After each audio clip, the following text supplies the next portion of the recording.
Bonjour à tous mes amis qui suivent mon canal. Pour une fois, je vais faire une vidéo en français et je vais vous présenter avec l'aide de mon ami Andrew Joy, le célèbre et fameux inventeur Joy Kay, qui est en fait un vide-eau pour instrument. Un vide-eau intelligent parce qu'il laisse passer l'eau mais il ne laisse pas passer l'air. Ça c'est très important parce que c'est une angoisse de moins quand on joue de ne pas avoir toujours la pression qu'on doit donner sur le levier pour vider son eau, puisqu'en fait on n'a plus qu'une toute petite cheminée comme ça, et on va voir comment ce qu'on l'installe sur l'instrument.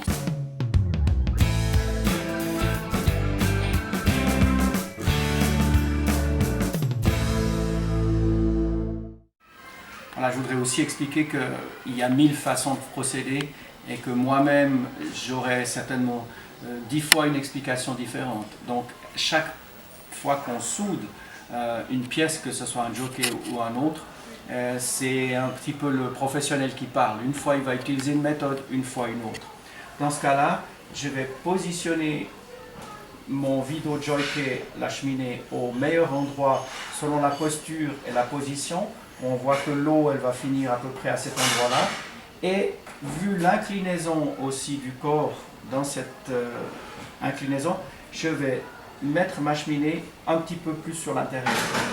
Je peux utiliser bien sûr un petit bout de fil de fer, mais dans ce cas, je n'ai pas enlevé la laque de l'instrument. Je vais donc juste positionner pour voir où je suis, ensuite réenlever, faire une marque pour enlever la laque juste à l'endroit où je vais souder. Je vais donc utiliser une colle type cyanoacrylate. Je vais en mettre très peu, c'est juste pour positionner ma pièce.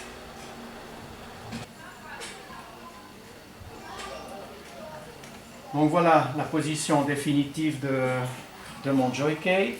Et puis je vais maintenant pouvoir enlever la laque et positionner le tout.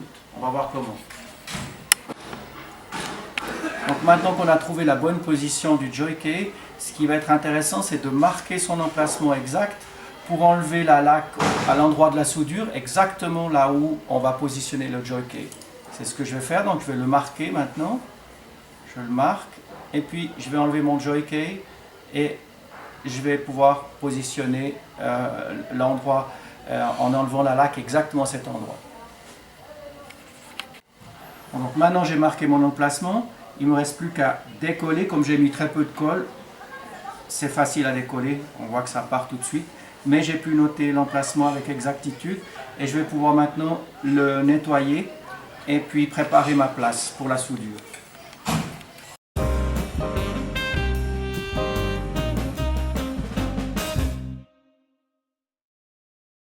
Voilà, maintenant il me reste juste à nettoyer les pièces, en particulier enlever les restes de colle avec de l'acétone. Donc la colle cyanoacrylate se nettoie très bien avec simplement de l'acétone. Voilà, pour la suite, je peux recommander, c'est pas une obligation absolue mais ça aide bien, d'utiliser du Technoflux. Le Technoflux, c'est une pâte qui permet d'éviter que s'introduisent des résidus de soudure à l'intérieur de la cheminée. C'est important parce qu'on va voir tout à l'heure qu'il y a un petit épaulement à l'intérieur de la cheminée qu'il ne faudrait pas remplir d'étain. Donc je vais juste remplir la cheminée. Je vais ensuite dégraisser et enlever le Technoflux sur la partie qui doit être soudée. Et puis je vais appliquer mon eau à souder ou mon flux. J'utilise du Castoline 157. C'est aussi important d'avoir un bon flux parce qu'il doit résister évidemment à la température. Et donc un flux qu'on utilise pour l'électronique, par exemple pour les composés électroniques, ça ne va pas. Donc il faut vraiment un flux qui résiste jusqu'à 400 ou 500 degrés à la flamme et qui ne va pas se mettre à brûler au moment où on va faire la soudure, parce que sinon la soudure ne va pas prendre. Donc là, je vais mettre mon flux sur la pièce,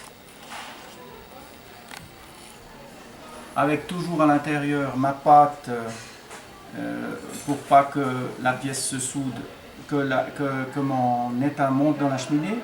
Je reprends maintenant ma position et puis j'ai préparé un petit un petit fil de fer plié, juste pour que le petit ergot rentre à l'intérieur de la cheminée et que je puisse caler ma cheminée sur la coulisse.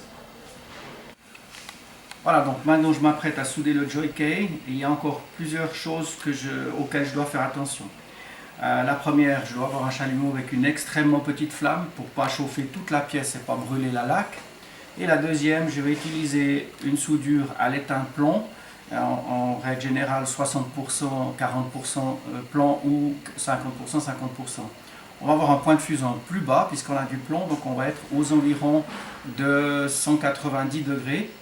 Et c'est ça qui est important pour ne pas brûler la laque. Donc maintenant j'ai dans ma cheminée mon flux pour éviter que l'étain monte.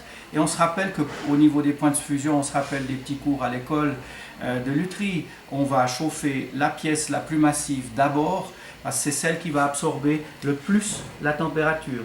Ainsi ça nous évite de chauffer la laque. Donc je vais me retrouver sur la pièce la plus massive. Et j'ai progressivement baissé un petit peu ma flamme pour attirer quand même mon étain sur le bas de ma cheminée. Et on va voir que ça devrait souder facilement. Voilà, c'est fait.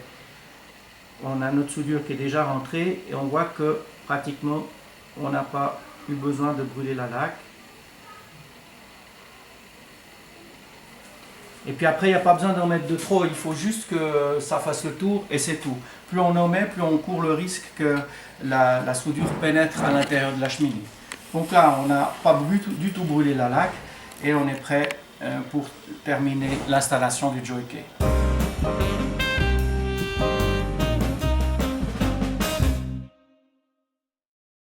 J'ai fait un trou à 3,5 mm ici. Parce qu'à l'intérieur, et c'est très important, à l'intérieur de la cheminée, il y a un épaulement sur lequel vient s'appuyer notre jockey. Et c'est ça qui est important, de ne pas abîmer cet épaulement parce qu'on a un risque de fuite. Donc on va éviter d'abîmer l'épaulement afin que le jockey reste bien dans sa position à l'intérieur de la cheminée.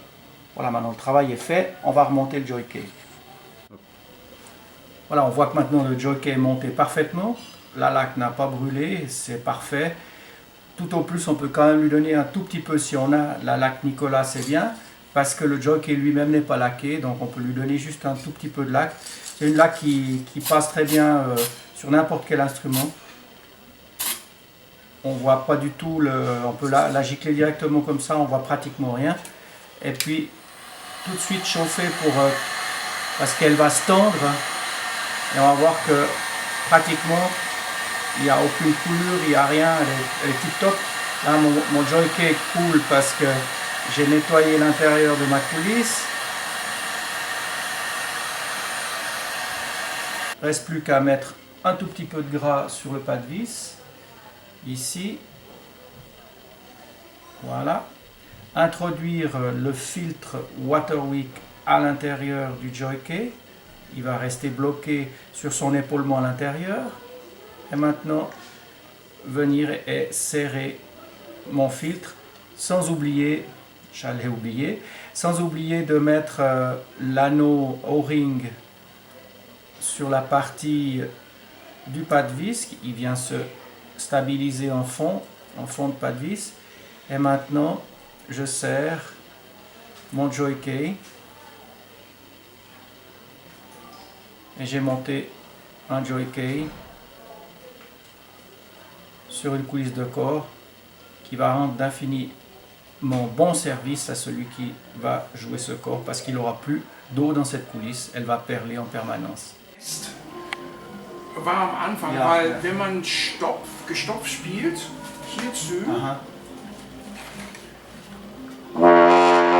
da ist das meiste Luft.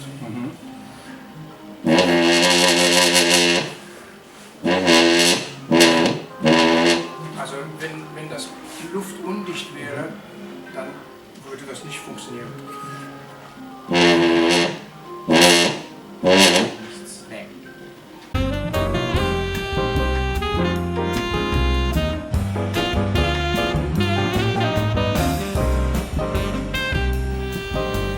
Voilà, encore un grand merci d'avoir suivi cette vidéo et puis merci de suivre mon canal et à une prochaine vidéo. Au revoir les amis français.